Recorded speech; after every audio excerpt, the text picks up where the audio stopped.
I had never made a call to Diddy, really?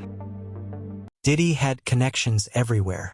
Politicians, billionaires, superstars, rap legends. Even 50 Cent once stood by his side, before their paths split and the relationship turned into full-blown rivalry.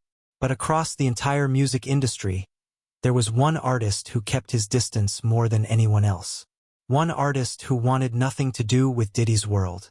Not in the 90s. Not in the 2000s. Not ever. That artist was Eminem. Musical note: music fades in musical note. One particular line from Fuel hits especially hard. But here's what most people don't realize. By the time Eminem dropped that verse, he had already been taking subtle jabs and direct shots at Diddy for years. When Eminem was just breaking into rap, Diddy was already one of the most powerful businessmen in hip-hop. Bad Boy Records was the dream label where almost every artist wanted to sign. But not Marshall Mathers. Eminem chose a completely different path. The path he had always dreamed of. He signed with Aftermath Records and partnered with Dr. Dre, and together they changed hip-hop forever. And here's the crazy part. Even when Eminem was still an underground nobody, he had already fired a shot at Puff. Back in 1996, on the track ____crazy, Eminem slipped in a line that most people overlooked at the time. Musical note, music sting, musical note. It was a subtle warning. A sign that Eminem wasn't afraid of industry giants. And Diddy wasn't the only one. At the same time, Eminem also had tension with another so-called untouchable figure in hip-hop, Suge Knight. Suge ran Death Row Records, home to legends like Tupac, Snoop Dogg, and Dr. Dre. People didn't just respect Suge, they feared him. He wasn't called the boogeyman of hip-hop for nothing. Suge Knight didn't rely on influence alone. He ruled through intimidation, violence, and raw fear. By any means necessary, he built an empire that no one dared challenge.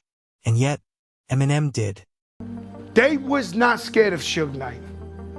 They was terrified of Suge Knight. But Eminem didn't care about Suge Knight's street reputation. That much became clear when Suge Knight suddenly showed up, uninvited, on the set of 50 Cent's Into Club music video. He didn't come alone. Suge arrived with a crew of Mexican gang members, sending a clear message of intimidation. It was meant to remind everyone who still believed he ran the streets. The atmosphere instantly shifted. Tension filled the set. But Eminem? He didn't flinch. While most people would have backed down, Em stood his ground. No fear. No hesitation. That moment said everything. Eminem wasn't intimidated by power, violence, or reputation. Not by Suge Knight. Not by Diddy. Not by anyone. And from that point on, it was clear. Marshall Mathers was playing by his own rules. Suge's outside! Suge's outside! Everybody like, he was running, dropping. So Suge came, he had some Mexican niggas. Now we from New York. You ain't never seen a nigga with a tattoo on his forehead. 118th Street crew. I'm like, what the fuck? But Eminem didn't flinch. Instead, he walked straight outside calm, composed, ready to face Suge Knight and his crew head-on. This is when I knew Eminem was real. He's like, I don't give a man. This is when I knew, I'm like, damn, Eminem is a real nigga. These niggas, 50 niggas outside, what's up? And then the nigga Suge just walked away. The Mexican niggas looked kind of confused, like they didn't know what's going on. After that incident, Eminem went even further. He recorded a full diss track aimed directly at Suge Knight. But the song never saw an official release because Dr. Dre stepped in. Dre told him to let it go. It wasn't his beef. Musical note, music fades, musical note. Years later, though, that diss leaked online, and when people finally heard it, they realized just how brutal it was. In the track, Eminem directly accused Suge Knight of being responsible for the deaths of two of the greatest rappers to ever walk the planet. That alone said everything. If Eminem was willing to stand up to Suge Knight, then why would he ever be afraid of Diddy? Honestly, when you look back at everything surrounding Puff's career, it's hard to even say anymore who was more dangerous, Suge or Diddy. But let's get back to the main point. Eminem didn't stop there. In 2000, he continued taking shots at Diddy on the Marshall Mathers LP. Some of the lines were subtle, others weren't. And one particular verse, where Eminem dragged Diddy's then-girlfriend Jennifer Lopez into the lyrics, crossed into much darker territory. Musical note, music sting, musical note. He followed it up with another line questioning paternity and mockingly ending it with, "What's my name?" Diddy never responded publicly, but it's safe to say he didn't find it funny. Despite the bold lyrics, there was no open war between Eminem and Diddy in the early 2000s. Both men were too busy ruling their own worlds. Eminem was dropping multi-platinum albums under Dr. Dre's guidance. Meanwhile, Sean Combs was expanding the bad boy empire, reinventing himself from Puff Daddy to P. Diddy. Their paths rarely crossed. Aside from award shows and industry events, they existed in separate lanes. Although there was one moment that stood out. In 2003, Diddy handed Eminem a Grammy Award for Best Rap Album. The interaction was brief, awkward, and noticeably tense. Two superstars, one stage, and years of unspoken tension hanging in the air. And the winner is Eminem, the Eminem Show. Yes, sir. Eminem, the Eminem. What's telling is that Diddy himself has always acknowledged Eminem's talent. In a 2003 Rolling Stone interview, Sean Combs spoke about Eminem with clear respect, placing him among the greatest MCs of his era. "I think Eminem's up there with the best," Diddy said at the time. He did add that Biggie and Tupac were on a different caliber, but still made it clear, in his view, Eminem was incredible in his own right. In other words, publicly at least, Diddy gave Marshall Mathers his due. Still, despite keeping their distance, their stories occasionally crossed through mutual connections. One of the biggest examples was 50 Cent. In the early 2000s, Diddy had his eye on the new rising rapper, but he ultimately chose not to sign 50, largely because of ongoing street conflicts involving Ja Rule. That decision changed everything. Soon after, 50 Cent ended up under the wing of Eminem and Dr. Dre, a move that would lead to tens of millions of records sold and one of the biggest careers in hip-hop history. So in a strange twist of fate, Diddy passed on an artist that Eminem helped turn into a global superstar. After that, things went quiet for a long time. Until 2015. That year, a documentary titled Murder Rap, Inside the Biggie and Tupac Murders was released. In it, retired LAPD Detective Greg Kading presented the findings of his investigation, claiming that Sean Combs had ordered Tupac Shakur's murder, allegedly offering $1 million. According to the documentary, Keefe D was named as one of the shooters involved. These were allegations, not proven facts, but they reignited one of hip-hop's darkest debates. Almost immediately, 50 Cent amplified the claims, publicly suggesting that Diddy really was behind Tupac's killing.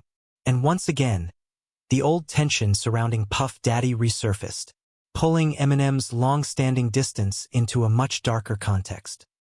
I told you you can't trust these niggas. Now Puffy done killed Tupac, man. Eminem didn't stay silent either. In 2018, during his brutal feud with Machine Gun Kelly, Eminem released the diss track Killshot. Most of the song was aimed squarely at MGK, but it was the final line that shocked everyone. "I'm just playing, Diddy. You know I love you." The reaction was instant. The internet exploded with debate. Some fans thought it was a joke. Others wondered if there was something deeper behind the line. Because Eminem doesn't say things for no reason. According to Joe Budden, the line did not sit well with Diddy at all. On his podcast, Budden claimed that Combs was extremely unhappy after hearing Killshot. Diddy's response, according to Budden, was simple but loaded. "It's in my hands. I can say it." In the past, Diddy had largely ignored Eminem's jabs. This time, he couldn't stay completely calm. And that makes sense because Tupac is a sensitive subject for him. Diddy has always denied any involvement and routinely avoids the topic whenever it comes up in interviews. When directly questioned, he shut it down immediately, calling the claims nonsense and refusing to entertain them at all. Later, when Eminem spoke about the MGK beef himself, he made it clear that he and Diddy had no real relationship whatsoever. He said he'd never called Diddy, never texted him, never even had his number. In other words, there was no friendship behind that line. After 2018, it seemed like Eminem and Diddy would once again stay far apart. But that didn't last. In 2020, Eminem released music to be murdered by. On the hit track Godzilla, he briefly mentioned Diddy, nothing major, just a passing reference. Then, in June 2020, a small scandal broke out. An unreleased Eminem verse leaked online, recorded the year before for a remix of Conway the Machine's song Bang. In the original verse, Eminem directly dissed Revolt TV, Diddy's media company. The line was harsh. Too harsh. Less than 24 hours later, Eminem publicly apologized. He explained that the verse had been recorded in the heat of the moment, was never meant to be released, and that he respected Revolt. That seemed like the end of it. But the most dramatic chapter of this story came years later.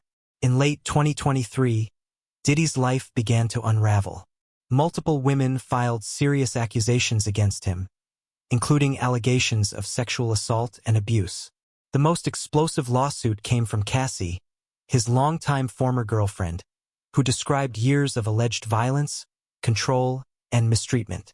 Around the same time, Keith D was arrested after openly speaking on YouTube about his alleged role in Tupac Shakur's murder and claiming that Diddy had asked him for help. These were allegations, not proven facts, but the timing was explosive. And Eminem responded.